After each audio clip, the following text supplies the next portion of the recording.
Drama serial meme से मोहब्बत। आने वाली एपिसोड पे आप सभी लोग देखने वाले हैं कि आखिरकार सबिका अपनी मंसूबाबंदी में कामयाब हो ही गई। उसने तलहा को रुशि के खिलाफ इतनी ज्यादा बातें बताई हैं कि तलहा रुशि पर बहुत ज्यादा गुस्सा हो जाता है और वो अगले दिन रुशि से यही कहता है कि मुझे तुमसे बहुत ज़रूरी बात कहनी है। लेकिन तन्हा उस पर बहुत ज़्यादा गुस्सा करता है और कहता है कि तुम कौन होती हो मेरे ज़ाती मामलात में इस तरह मदाखलत करने वाली। लेकिन रूशी आखिरकार अपनी मोहब्बत का इजहार कर ही देती है और तन्हा से कहती है कि मैं तुमसे मोहब्बत करती हूँ, इसलिए मैंने कभी बर्दाश्त नहीं कर सकती कि जिस लड़की ने तुम्हें छोड़ा था वो दोबारा तुम्हारी ज़िंदगी में आ जाए। लेकिन जैसे ही ये बात सुनकर तन्हा को पता चलता है, उसे रूही पर बहुत ही ज़्यादा गुस्सा आ जाता है और वो रूही से कहता है कि तुम मेरे ज़ाती मामलात से दूर रहो तो बेहतर है। इसलिए आइंदा मैं तुम्हारे मुंह से सबिका का नाम ना सुनूं, और जहाँ तक तुम्हारी और मेरी शादी का ताल्लुक है तो ये कभी नहीं हो सकता, क्योंकि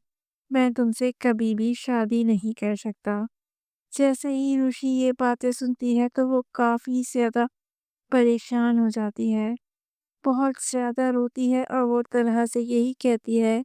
कि मेरी ज़िंदगी की सबसे बड़ी गलती थी कि मैंने तुम्हें चाहा था। तुम इस काबिल भी नहीं हो कि तुम्हें चाहा जाए। तन्हा ये सब सुनकर परेशान तो हो जाता है, लेकिन उसे रुशि पर बहुत ही ज़्यादा गुस्सा भी आ रहा होता है। लेकिन वो ये सब इसलिए कर रहा होता है क्योंकि रूशी एक छोटी लड़की है और उसे ये सब कुछ पसंद नहीं है, क्योंकि रूशी अभी तक अपने बचपन में ही जी रही है। सबिका इस बात पर बहुत खुश हो जाती है क्योंकि तन्हा और रूशी की लड़ाई हो जाती है और दूसरे दिन ही रूशी दफ्तर में नहीं आती और वो तन्हा से यही कहती है कि सब कुछ तुम्हें पहले कर लेना चाहिए था, क्योंकि अब तो सब ऑफिस वालों को भी ये मालूम हो गया है कि तन्हा के दिल में रूशी के लिए बहुत ज़्यादा परेशान था, क्योंकि उसकी ऑफिस की रौनक तो रूशी से ही होती है और जिस दिन रूशी नहीं आती तो पूरा ऑफिस सूना सूना लगता है। इसलिए अब तन्हा बहुत ज़्यादा परेशान हो जाता है, लेकिन अब करने को कुछ रहा ही नहीं, क्योंकि रूशी तो बहुत ज़्यादा नाराज़ है तन्हा से